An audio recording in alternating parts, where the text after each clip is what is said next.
for us today, I'm sure. No doubt. So appreciate you guys taking some time to join us. Becky, how long you been doing this for? You guys, I mean, maybe I shouldn't be asking you questions. You're driving, so maybe you should listen more. Oh, no, it's okay. Actually, I started doing just regular rental of a small condo back in the early 2000s. I became an Airbnb host in 2016. And it says use on the go. Can you hear me okay? Yeah, we can hear you okay. Okay. Yeah, so I started as a host in 2016. I did not know about Airbnb. I wish I would have known. I'd been longer. I am so thrilled. I had one guest. His car was scratched. He parked on the road, on the street. And that is the reason that he gave me a 4-star. I reached out to him and I said, I love your review, but any chance you can remove it because it brings me down. And so I'm back to five stars for 10 years.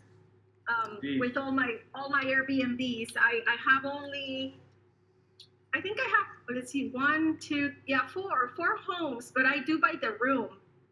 Okay, so you've got a unique niche. You're by the room. I do by the room. In one of the homes, I've done 3 spaces that have their own entry. They have their own kitchenette and their own laundry area.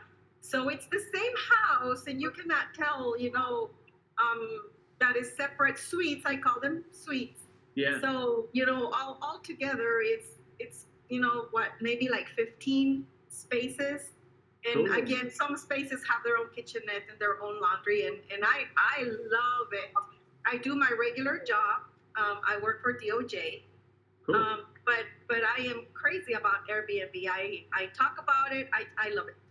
Cool. Love that. Thanks for introducing yourself, Becky. It's nice to get to know you, get to know the people who we have in the community. And then Ty, I don't think I've met you. If you're available to chat, looks like your camera's off, but if you're available too, I'd love to just get to know you real quick. Yeah. So I think some of you, maybe Aaron, has met my wife Kim. We have an Airbnb in Herriman. We're living in we're living in Vegas, but the Airbnb where we used to live, we've only been doing that since like December. Cool. We have a management company that's managing it, and we've had good success. We've been in the black, so we're pretty happy with it. But there's so much to learn. So yeah, awesome, man. Congrats. I love Herriman. That's where I'm home based. So Herriman is my go-to. I love that place. It's my jam. Been here for 12 years ago. We've been here in Herriman now. So back when there was nothing. So yeah, I love Herriman. Glad to hear that you've got some stuff going out here. In fact, that's how I got my start. We'll chit chat about that a little bit when we start going through the slide deck here in another minute or two. But that's kind of how I got my start, was here in Herriman and doing it out of my basement apartment. So glad to hear that we've got some more peeps going into the Herriman market. And then I think everybody kind of knows Aaron. He's our resident advocate, and is putting all of these things together for us. So looks like we got a couple more people. Junior, that sounds familiar. Isn't Junior part of your team, Aaron? No, Junior runs his own amazing team. Oh, that's right. Okay. I've probably just seen your post around. Aaron wishes I was on his team. That I do. that I do. Nice. And then Arnold, we've got Arnold too. I think Arnold, do you still have a couple properties up and running or no? Just staying. Hey, I do. Sorry, I had technical problems. Yeah, I'm running quite a few properties. Sweet. Awesome. Well, glad to meet you guys. Appreciate you being here today. Now it's been roughly 10 minutes that I got to burn, not having to do anything myself. I guess we'll actually move forward. So just want to introduce myself, get to meet me and why Aaron and I are connected and why he kind of invited me to do this. So Aaron and I have been in contact for a few years now. We've kind of connect with each other when we need to brainstorm or talk about different things in the industry. But I've been doing this for quite some time. I started back in 2019, so 7 years now. And I did start out of my basement apartment in Herriman. So the way that it started was I had a 1-bedroom, 1-bath basement apartment. We were leasing it out as just like a long-term rental. And I mean, not anything to complain about. We were making $1,200 on our little basement apartment. But, at the time, back in 2019, I'll be honest, I was like super broke, right? And so I was just trying to figure out like, how can I make more money? And that's when this whole Airbnb thing came to fruition. And I started doing my research, and I found a neighbor who was like 4 doors down from my property. He had his basement apartment listed on Airbnb. So I go over there and I'm like, hey, I found your Airbnb listing. And the first thing he does is panic, thinking that I'm trying to like call him out or something's wrong or whatever. And I just need to know how much money you're making.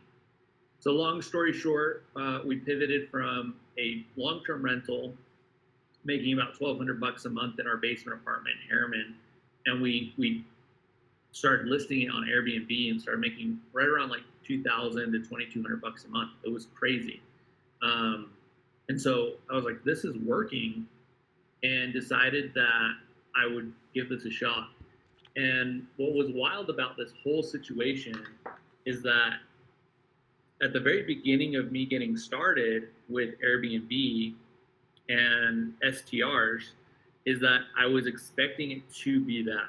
I was expecting it to be primarily short-term rentals. I was expecting people to come in and go for a vacation or stay for a weekend, etc. And what had happened, I'll take just a minute to share this story. What had happened was we got a few short-term stays at the very, very beginning. And then I had somebody who reached out and they inquired for a 3-month stay. And I thought it was a total scam, because who wants to stay in an Airbnb for 3 months? And I didn't really recognize or know about midterm rental at the time. Long story short was the family needed a place to be within a 45-minute driving time to primary children so that their daughter could receive cancer treatments. And that kind of changed my whole perspective around like what our industry can do and who we can serve, because we were able to serve that family. Not only was it a huge benefit for me and my family, because at the time I was so broke, I needed every dollar. I couldn't really give them a discount. But at the same time, their social worker had actually reached out to Airbnb on their behalf. And there's a program called Airbnb Open Homes. And they reached out to me and they actually sponsored their stay about midway through. So we were able to serve this family. They stayed in our home for 3 months, and the whole thing was actually paid for by Airbnb. So kind of a crazy situation, kind of a crazy story, but that's kind of what we got us started in this space. And slowly but surely we started moving into stuff, and I pivoted primarily into midterm rentals. That's kind of our primary passion, our focus as a group, as a business. And right now we manage roughly right around 70 properties. We're in Utah primarily. So that's our primary market. We have about 50 properties here in Utah. And then outside of that, our next big hub's over in Houston. We have about 10 properties in Houston, have some in Indianapolis and some scattered around. So today, 70 properties. If you would have told me a few years ago that I'd be running 70 properties and this would be my full-time business, I would have told you you were crazy, because I just started it as a side thing to make some extra money. So that's a little bit about who I am. Kind of went over this a little bit, but just to share some numbers, not to like brag, but just to kind of help you guys understand that I'm trying to share with you guys some credibility here. And by the numbers, this is directly from our Airbnb profile.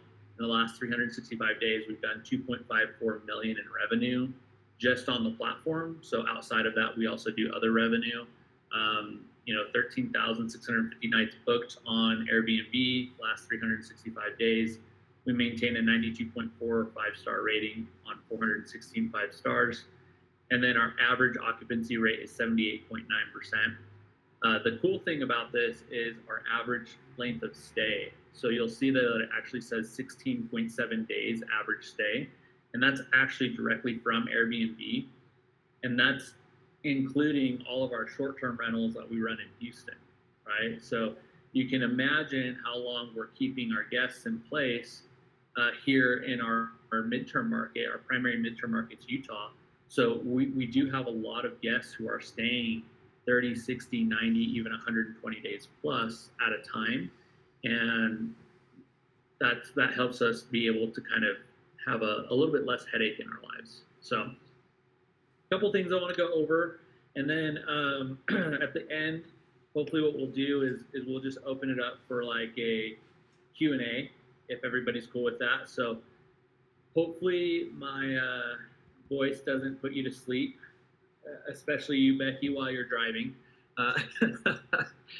So first, I just parked. So okay, good. You good. just parked, so we're safe. Good.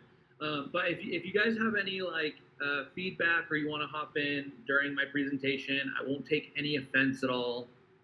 More than happy to answer some questions as we're going. But if it starts going into like tons of questions, maybe we kind of save them towards the end. Or if there are some things that pop up as we're going through this, write them down, or you can even type them in the chat.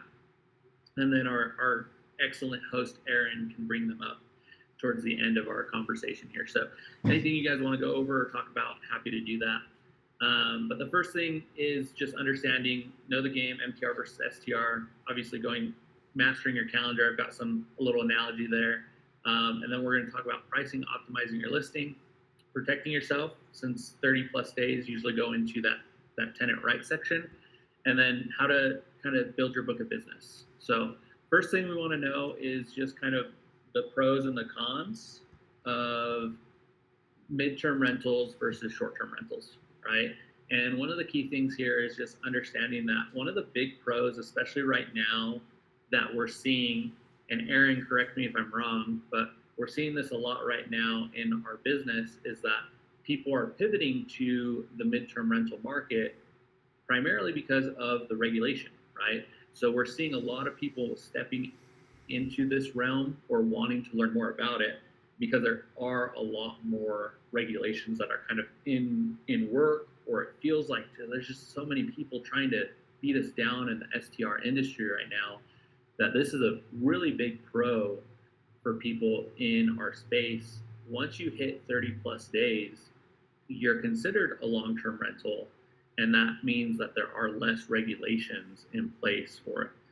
You're going to have higher occupancy rates, fewer complaints, and typically what you're seeing as well is a very specific core group of tenants that are going to be involved in that. So rather than having to worry about somebody throwing a party at your place on the weekend, or somebody who's coming in just for one night, this is typically a much more conditioned person who's going to be there for a specific purpose. And one of the reasons why I love the pros on this is that you're typically picking up all types of different types of stays, but they're here for a purpose rather than a vacation. So this does, in my opinion, help you get a little bit more consistency in your booking. However, there are trade-offs, right? You are going to have a lower revenue per night in comparison to your standard STR.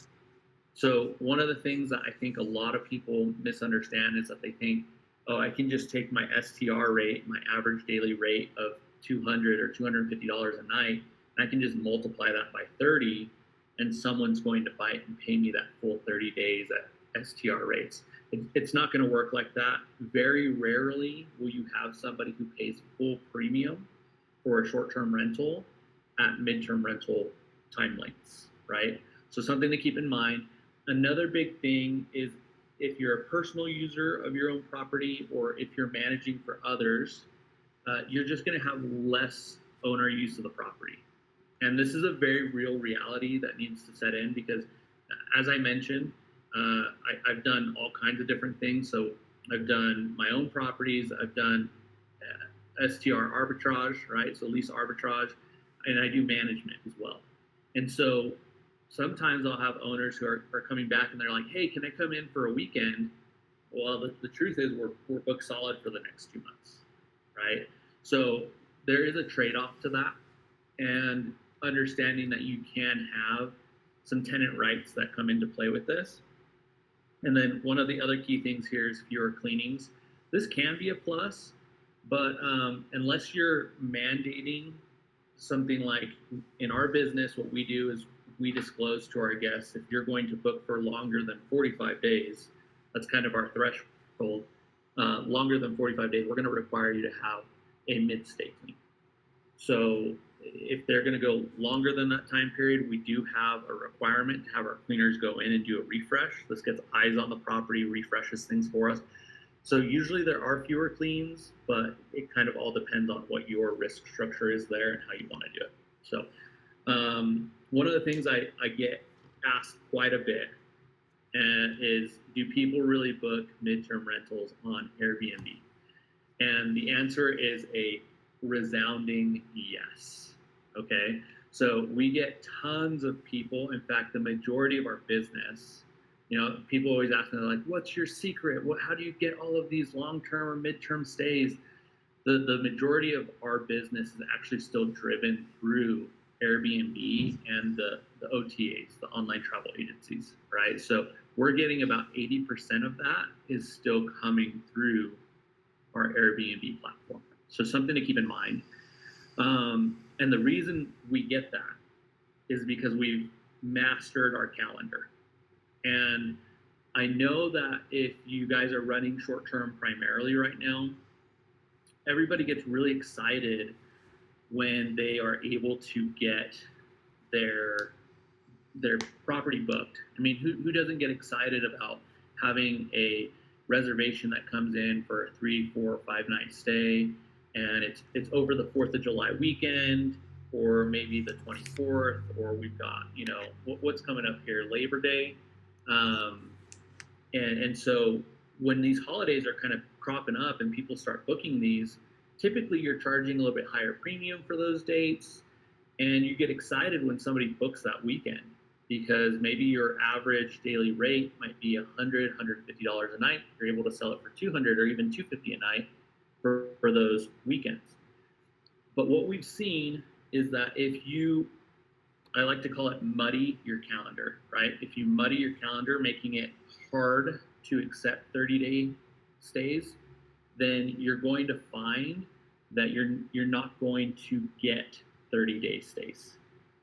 And the reason this happens is because when you go to Airbnb and you perform a search and somebody looks for a reservation or a stay that begins on August 1st through September 30th, if you have a reservation on your calendar that is taking a weekend or a day anywhere in between, you no longer are showing up in search. And so in order for you to really pivot into the midterm rental market, it's important that you understand how to market your property and how to market and master your calendar. And so I really like this analogy of a container, and you've got these rocks, pebbles, and sand that you're trying to fit into it. And if you're trying to fit into that container all of the sand first and then the pebbles and the rocks, what ends up happening is you can't fit everything into the container. But if you take this reverse approach of putting in your big rocks, then filling it with some pebbles, and then getting the fine little spots with the sand, you can fill that container really, really tight and have your calendar get filled in the same concept.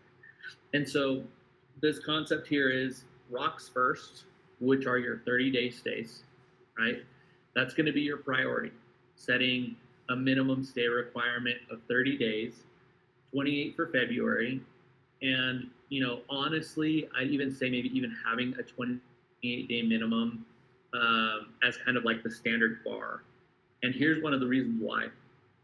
When Airbnb does a search on the month filter, they are going to automatically filter to 28 days or longer. So if your minimum stay is 30, you may not actually show up in that search result. So if you have your minimum stay as 28, even though I know that a lot of the cities and the regulations, they want us to have a minimum stay requirement of 30, what they don't understand is that if we don't have a 28-day minimum, we don't show up in search, right? So understanding that is really important, and that's going to help you fill up that big piece first. And then as your calendar progresses, maybe having some 7-day stays in there as well. And I'll give you a real example of kind of what this looks like on our calendar. I'll see if I can pull one up real fast for you guys. Let's see here.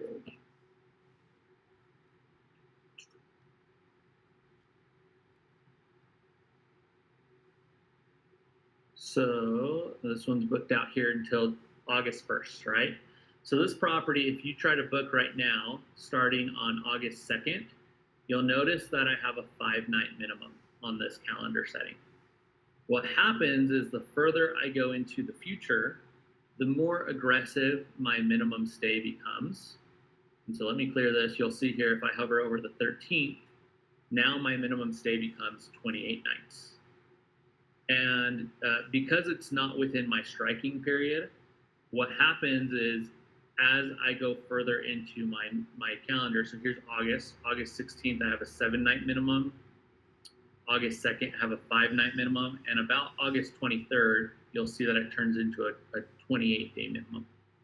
And the reason why I'm doing this is because I'm okay filling after this midterm stay that we have in place right now. I'm okay filling my calendar with a short stay, maybe after them. But what I really want is that I want somebody who's coming into the market or looking for a property to turn around and say, hey, I'm looking for a 30+ day stay. I'm looking for a 60-day stay. And if I'm blocking my calendar with those short-term stays up front, if I have somebody who's out here in September and they booked the 11th through the 13th, my whole calendar is ruined, guys. I'm going to be straight honest with you. If you want to pivot to midterm rentals versus having primarily short-term rentals, it's going to take a little bit of nerve, because most STR hosts that I coach in the space or work with, they are very familiar with getting bookings 30, 60, 90 days in advance, if not further, right? My average booking, my average lead time is 14 days or less.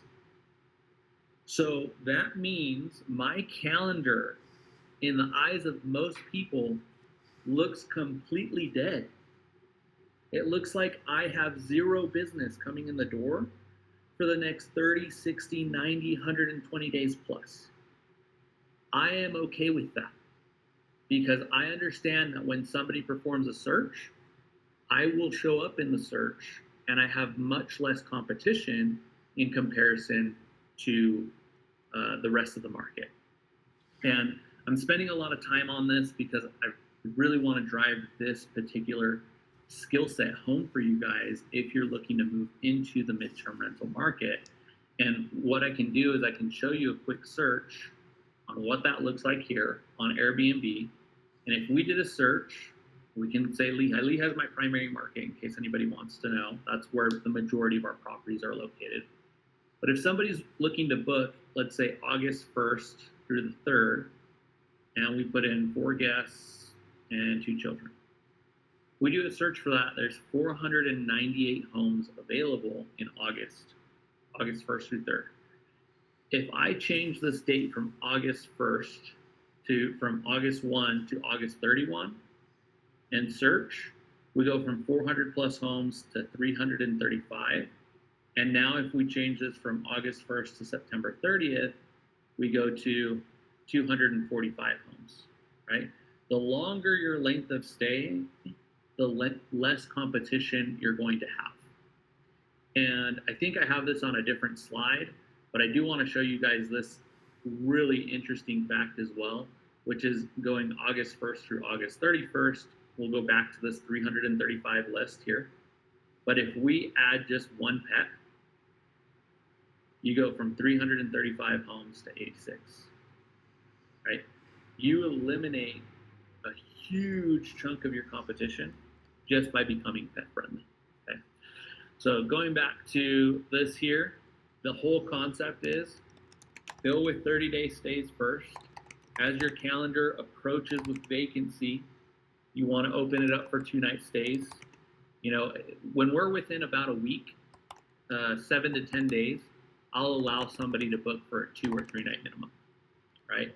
But once you start going out like 14 days, as you guys saw on my calendar, it's like more like 5 or 7 day minimums. And then, you know, 3 weeks, 4 weeks out, I'm requiring somebody to book a full 28 days. So, oh, that's a great question, Aaron. In fact, we can go into that on the back end programming towards the end if that's cool. So let's go here, pricing and optimizing your listing. And this is something that we can talk about as well. So getting the price right. AirDNA is an awesome tool if you guys have never used it before. I love looking at AirDNA for short-term rental, but just understand that it's primarily for short-term rentals. So you're going to have to do a lot of searching in your market to understand what pricing is going to look like. And what I mean by this is being able to do these types of searches and go August 1st through the 31st and looking at what the pricing for those homes look like. This is a lot of manual work, but I have always told anybody who's worked with me that the number one skill set that you can have in this business is pricing. If you can learn pricing and understand when you should charge a premium versus not, you're going to make the most money in your pocket. And so coming into your actual market, whether that's Lehigh or Midvale or Murray or Salt Lake City, etc., and actually performing these searches is going to be extremely important for you to do. Now, right now, I haven't demonstrated this, but it's also very important for you to do this on an incognito or cookie-free browser. And what I mean by this is the reason I don't want to be logged into my Airbnb is because when I do a search and I'm logged in as me, guess what? This top search result here, that's one of my homes. The second one, that's one of my homes, right? This is another one of my homes. This is another one of my homes. It's going to just start favoring you because you've been clicking on your own listings, right? You want to get a fresh picture of what that looks like in your market without any cookies or trackers. And so that means you want to use an incognito search. You want to make sure that you're not logged in to your Airbnb profile. And my favorite browser for this is actually DuckDuckGo, if anybody has ever used it before. But DuckDuckGo, you can use a browser there and basically with the click of a button, reset all of your cookies and all of your settings and then run a fresh search again.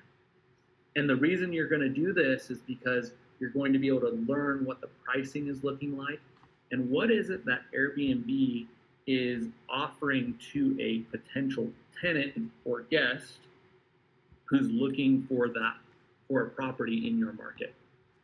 And you want to understand where you are ranking, right? Am I ranking pretty poorly because I have a 1-bedroom that's priced at $5,000 a month and I'm not pricing that appropriately versus another? And so you'll see that even here. You'll notice that there's a key highlight here and it says monthly discounting, right? So this is controlled on your calendar settings.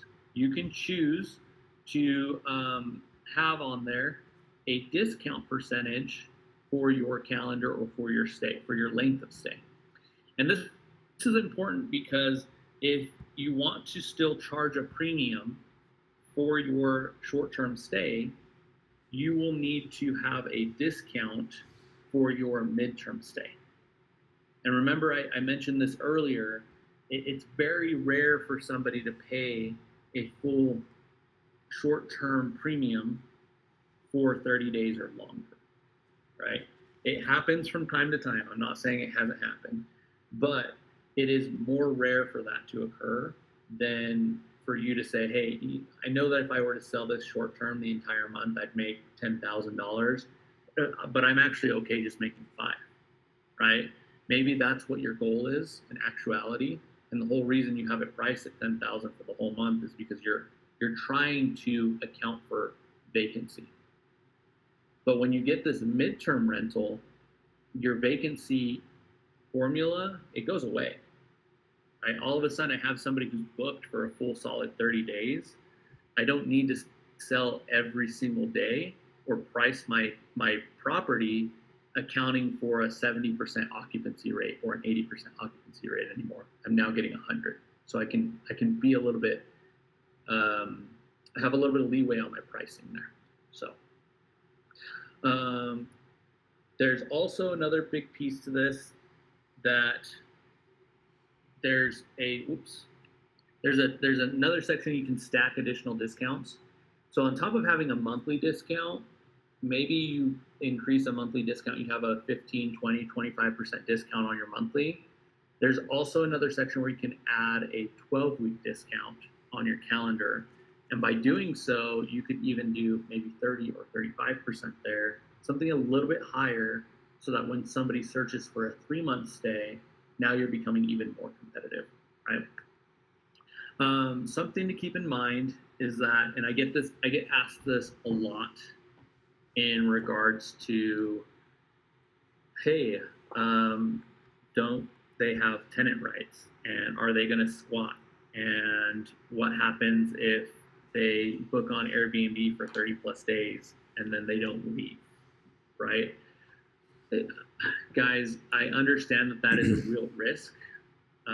There's risk in our business in all different shapes and forms, right? Whether you're running a short-term rental business and you take the risk of somebody throwing a party in your house, or you run a midterm rental business and you run the risk of somebody squatting or needing to evict. We've been doing this for 7 years. We've had hundreds of MTR guests, literally hundreds. And I've had to deal with one eviction in 7 years. So gives you an idea of how small that risk is in comparison to what maybe a standard long-term rental may even face itself. And one of the big reasons I say this is because our default risk, I have felt that it tends to be much lower. And this could be very, biased towards my portfolio. We run a lot of homes that are usually 3 bedrooms or larger. So there's a little bit of a premium for paying it. But what we have found is that when you have a tenant who is paying $4,000 a month on a property that they could have long-term rented for $2,000 a month, it's a different type of clientele, right? They have a very specific purpose as to why they're there. They are usually earning a much higher income, and for them, paying $4,000 a month on a $2,000 a month rental isn't the end of the world. A lot of times companies are paying the bill instead of the individuals. A lot of times insurance is picking up the tab. Guys, insurance pays like clockwork, right? Like you send them the bill, charge late fees to them, etc. They have paid like clockwork. And so understanding the difference between a standard long-term tenant versus a midterm tenant is very different.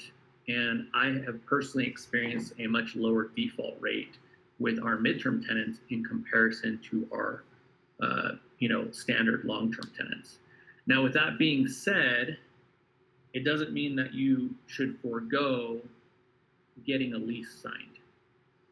So even if they book on a OTA like Airbnb or VRBO, you can still get a signed lease agreement from that individual.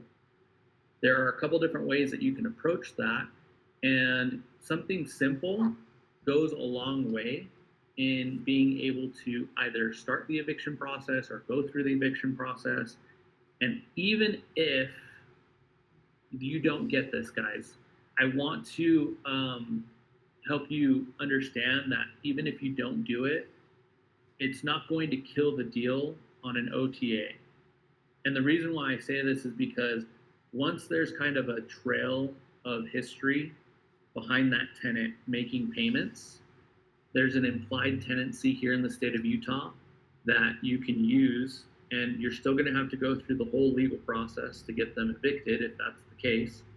But Utah, in my experience, my big one experience, right, has been very landlord friendly in the sense of you go through the process, you go post on the door, you get them out, and that helps a ton, right? So don't let that scare you off. And I'm just sharing what's worked for me, right? If you guys have concerns or questions, like I'd love to share my experience, but at the end of the day, just full disclosure, I am not an attorney, right? So, and then last thing is making sure that you guys are focusing on getting found and actually starting to build a book of business. And the reason why this is important is because as you get into this business or start focusing more on the midterm space, it's going to feel kind of sporadic at first. You know, when I first got started with it, it was much more, it was all Airbnb.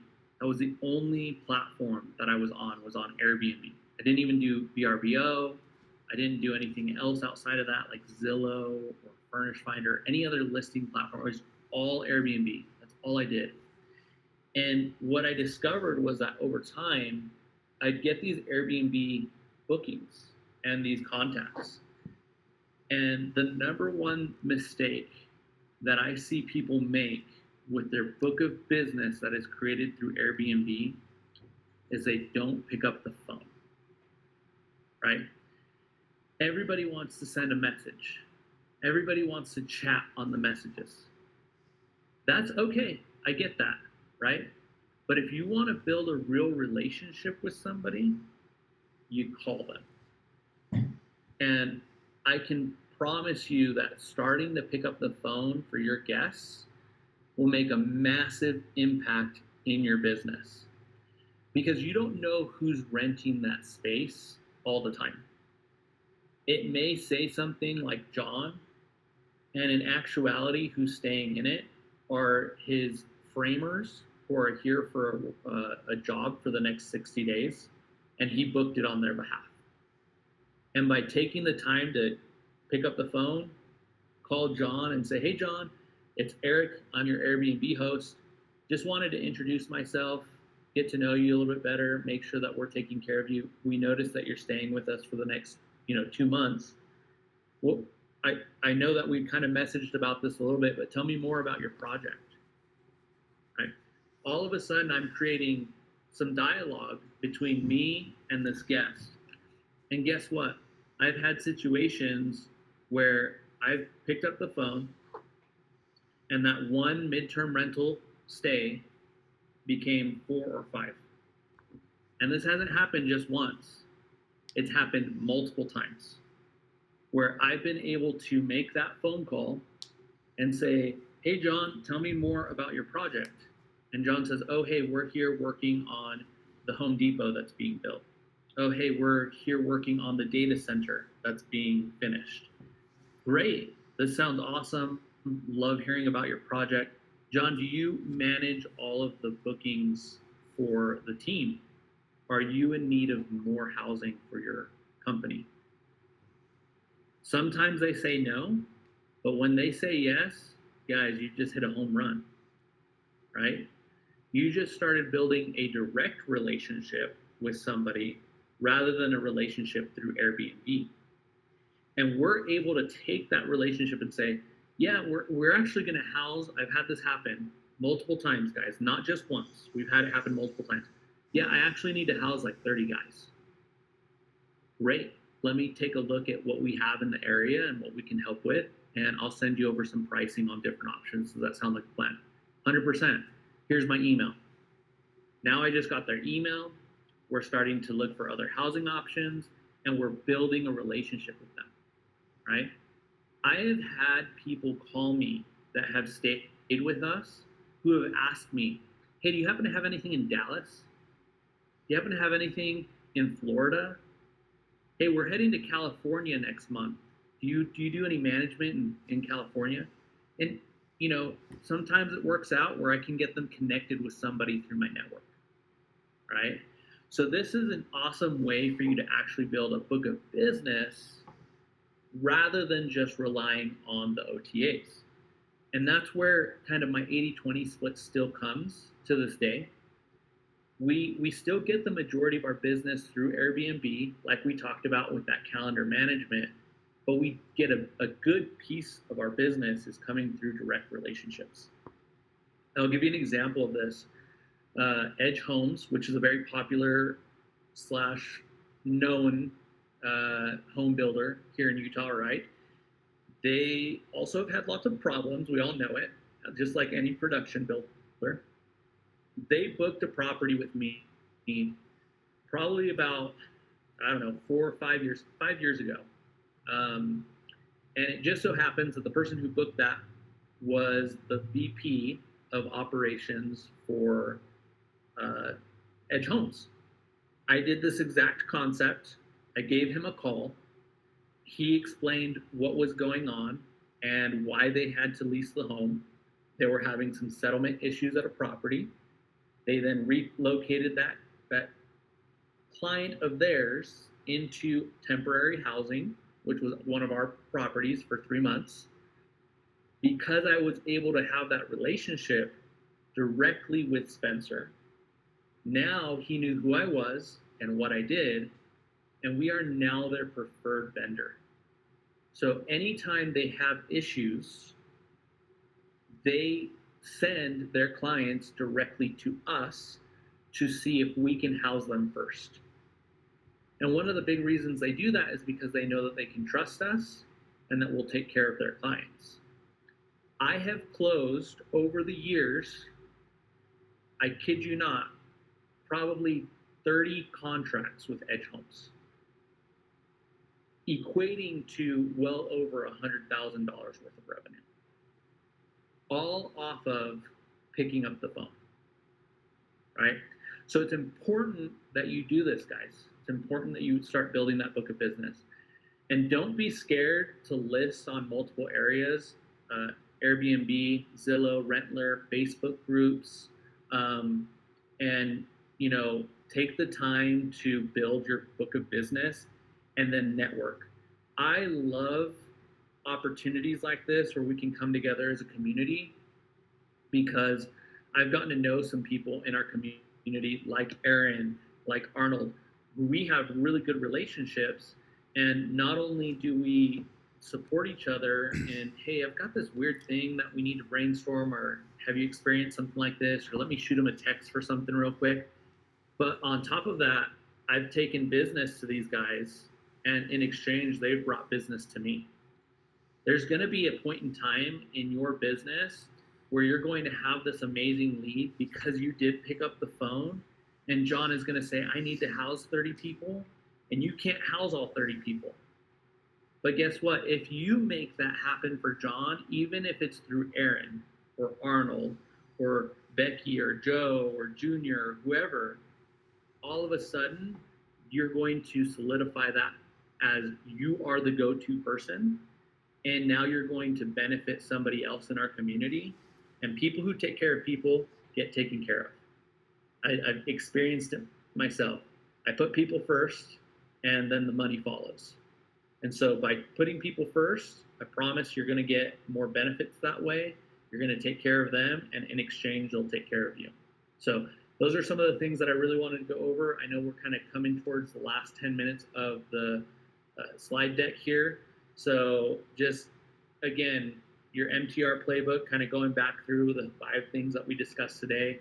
Know the difference between MTR and STR, which I also didn't discuss this, but there are some key differences in like your amenities, right?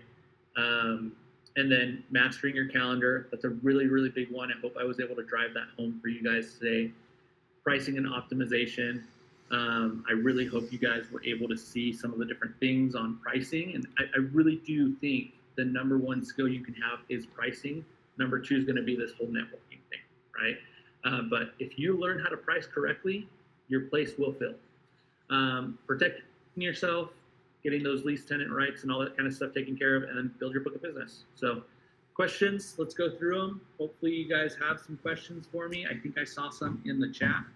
So, yeah, no, some popped through. So kind of guiding you a little bit. Tell us about the back-end programming of those minimums. Back-end programming, great question. So there are a couple different ways that you can do this for your programming. I have found, and I'm going to advocate here for my favorite software tool when it comes to pricing, is Price Labs. Okay, so if you aren't familiar with Price Labs, it is a subscription-based software, and it connects directly to Airbnb or to a channel manager if you're using one. It can connect directly to VRBO, etc. I'll show you a quick peek behind the curtain on what mine looks like and give you a quick rundown on what those settings look like for our hybrid. So you'll notice here I've got a couple different groups. You've got hybrid, MTR only, and I have an STR group as well. Let me show you what this looks like from a customization standpoint, guys. This is a great question. So in Price Labs, you actually have the ability to price it out or create specific rules. And instead of you having to go into your calendar and always update these rules, you can create a subset of rules and say, hey, I want this to apply. And it'll automatically update it even on a rolling calendar. So every 7 days, every 14 days, I want this to change or I want this to update. And so I'm going to show you guys here what my hybrid rules are and my minimum stay requirements with Price Labs. So my default is 28 nights. That is my default minimum stay requirement is 28 nights. And then what I have here is I have a last minute override that I've put into place, which means that within the next 10 nights into the future, I am willing to accept a 2-night stay on the weekend and on the weekday, right? So my calendar will automatically default to a 28-day minimum. And within the next 10 days into the future, it will get overridden and have a 2-night minimum. Within the next 20 days into the future, so between 10 and 20, it will be a 5-night minimum. And within 20 and 30 days into the future, it becomes a 7-night minimum. I then have an even more aggressive approach going further out into the future, guys. So after 45 days or beyond 60 days, so if you wanted to book 2 months in advance with me, I'm now forcing you not only 28 nights, I'm forcing you 45. And if you want to book 90 days, 3 months in advance, I'm now forcing you to book 60 nights. So if you want to book 90 days plus into the future on one of my calendars, I'm going to require you to book at least 60 days because I know that having that 60-day calendar or 60-day booking on there is going to make it a little bit harder for me to fill the other dates and times. So I want to make sure that my pricing looks accurate and I'm getting a nice big booking for taking that risk. I'm not going to accept somebody who's going to book a 2-night stay in October. It's going to kill my whole momentum. So Price Labs is a huge tool for me. You can do this on Airbnb. You can do this through your calendar settings. And the way that you do that is, we can show you here. Under your availability tab, you would click here.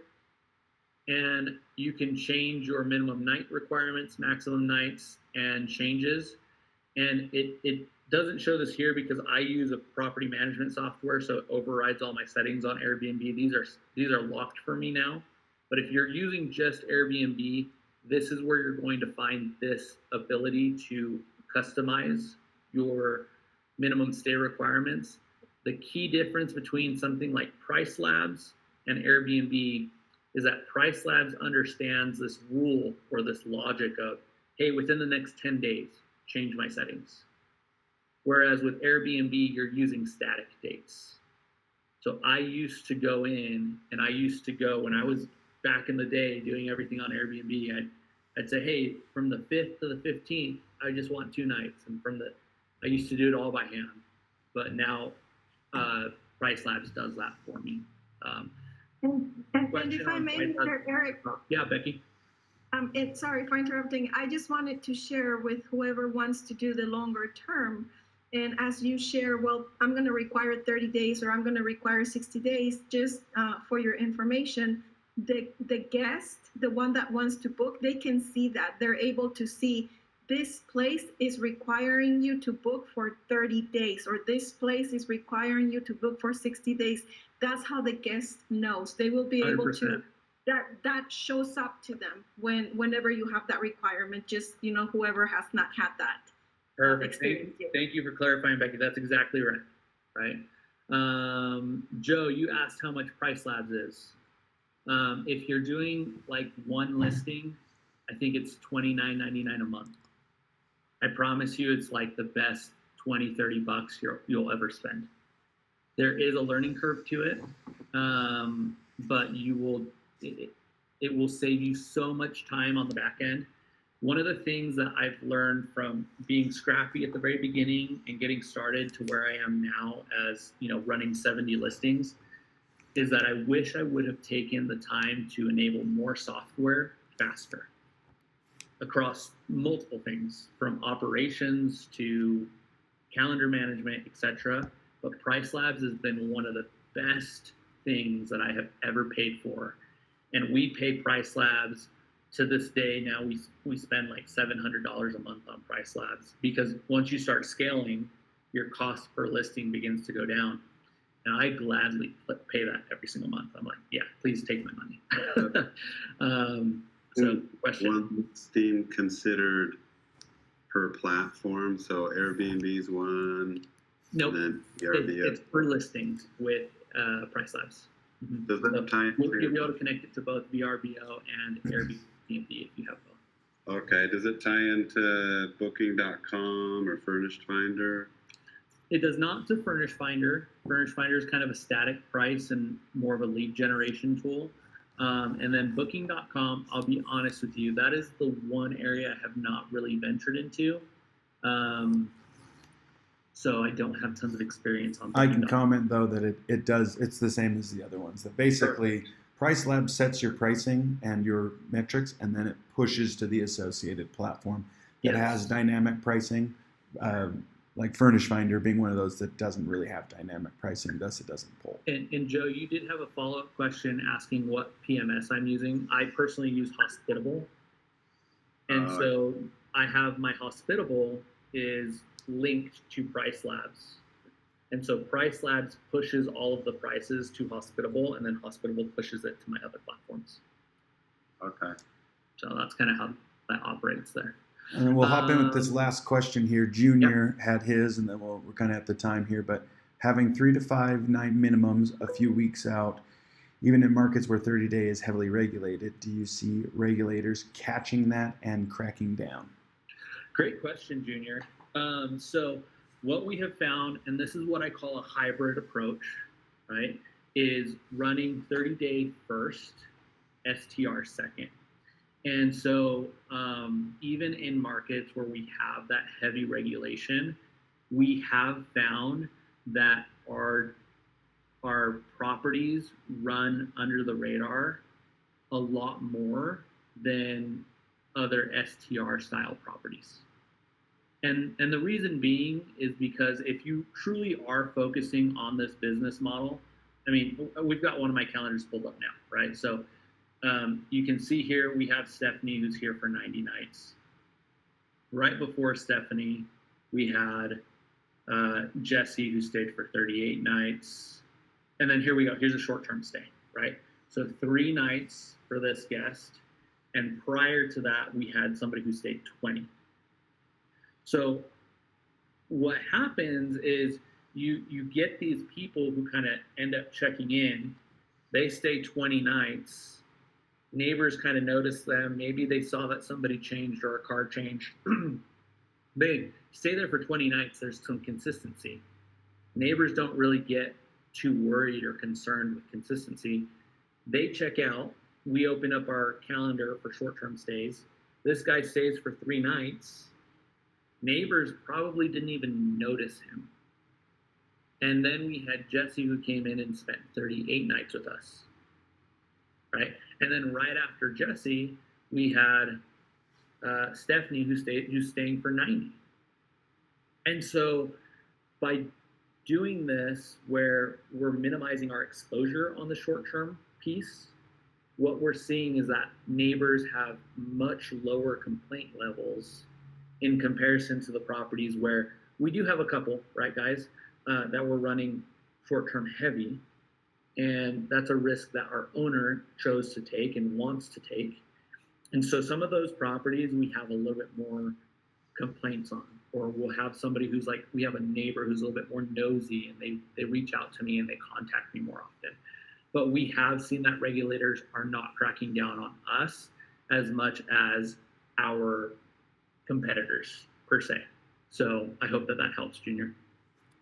Yeah, that's super helpful. One real quick last question I had is on your listings themselves, is your like description and title advertising month plus stays, or is it just a standard Airbnb listing and it's really just the calendar that's controlling the minimum nights?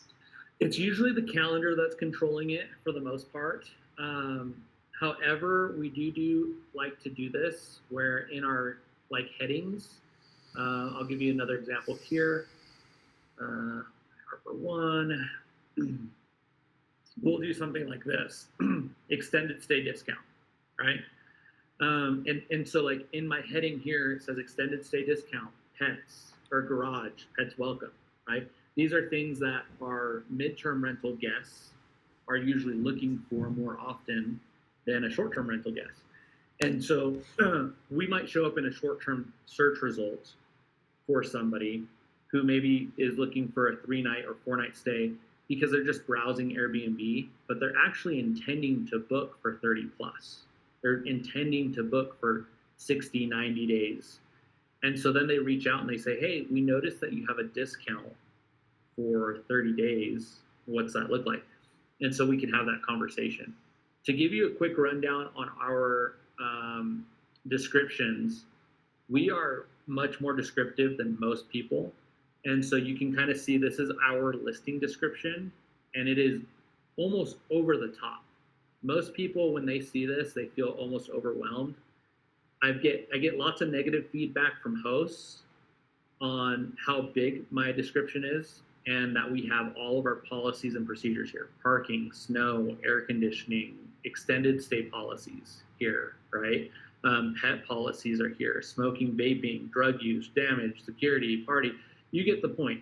It's all here. It's freaking massive. And hosts see that and they think you're crazy. Nobody's going to book with you. If I saw that on your listing, I would never book with you.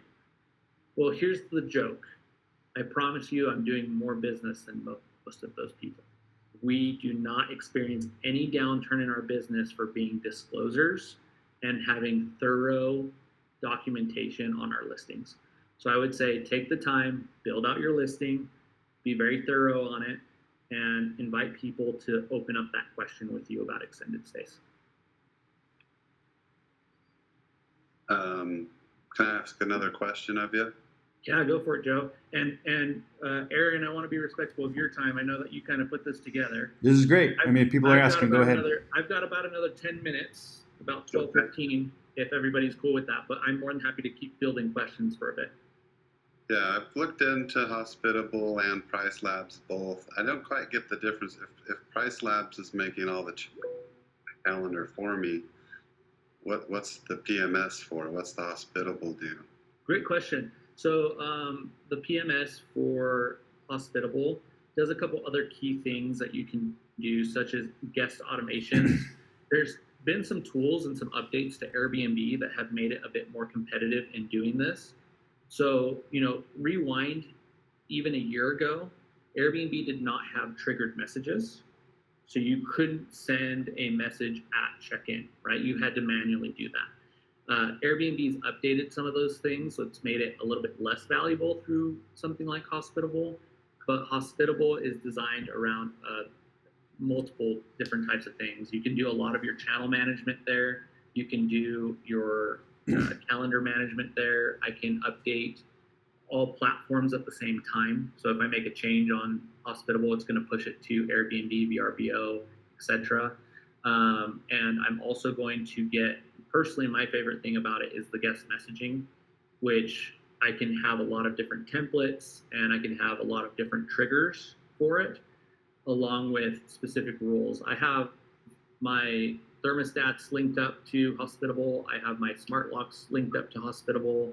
So somebody checks out, it knows to change my Ecobee thermostat from the 67 degrees that my tenant is leaving it at to 77, right? So I'm not having to worry about, did that get changed at checkout? It's just happening automatically. So there's some other triggers that you can set. That's pretty cool. Okay, I didn't know that part. Yeah. That's nice. Cool. Arnold?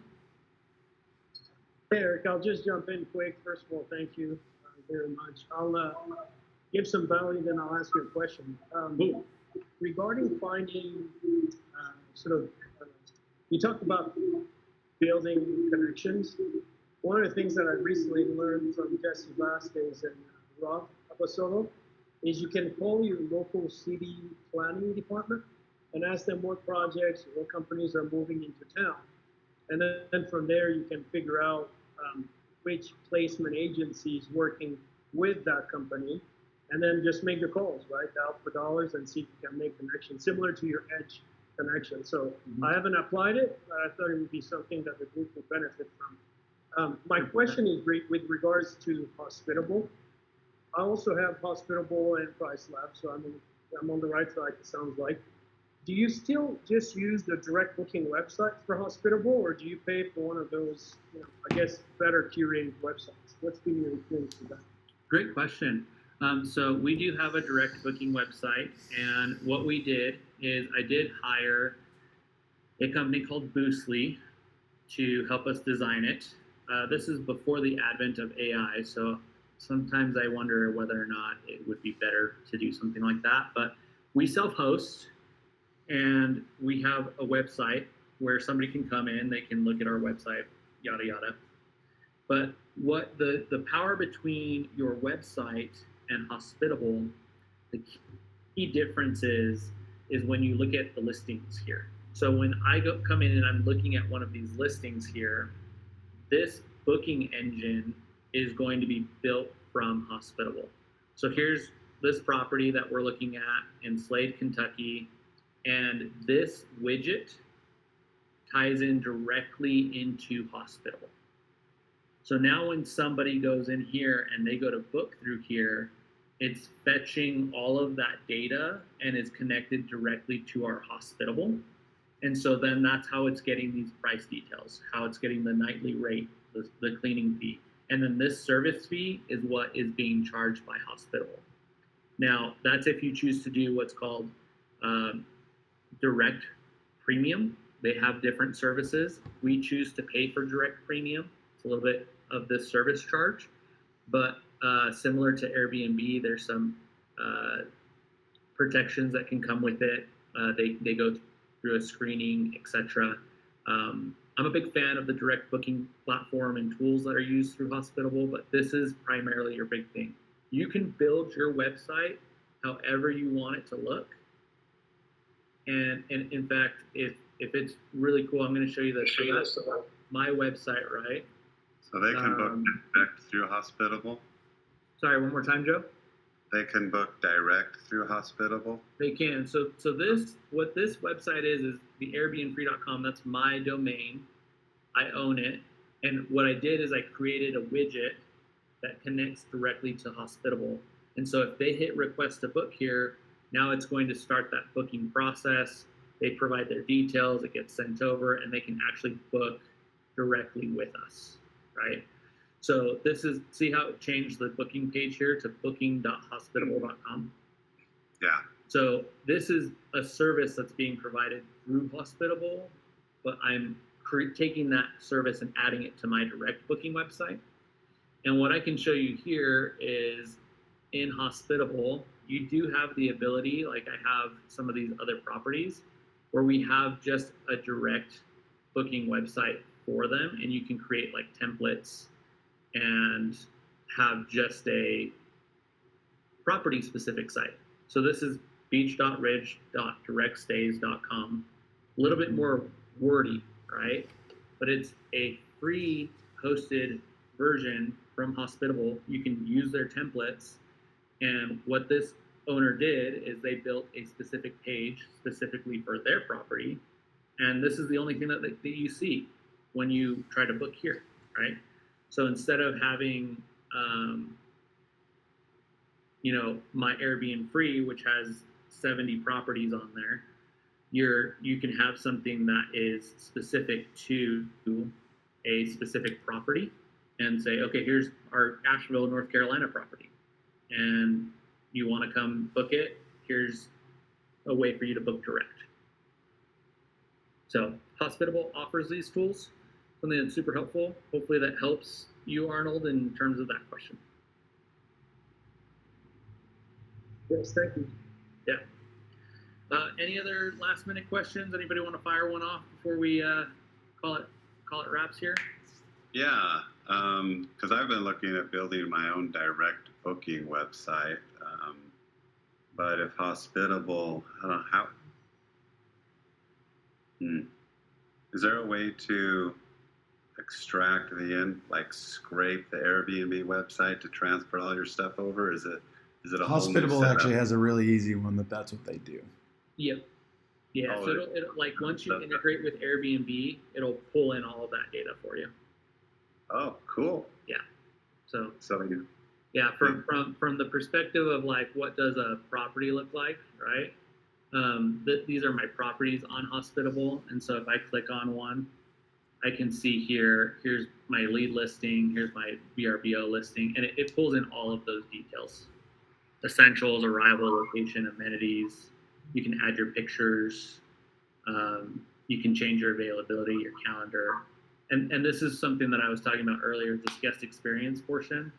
I can create these rules where it says, hey, these are the rules that I want to trigger under certain conditions for this property, right? So lots of stuff you can do with Hospitable, but it'll pull that in before you go. So you're getting started. You're not getting started from scratch. It's pulling in data from Airbnb for you.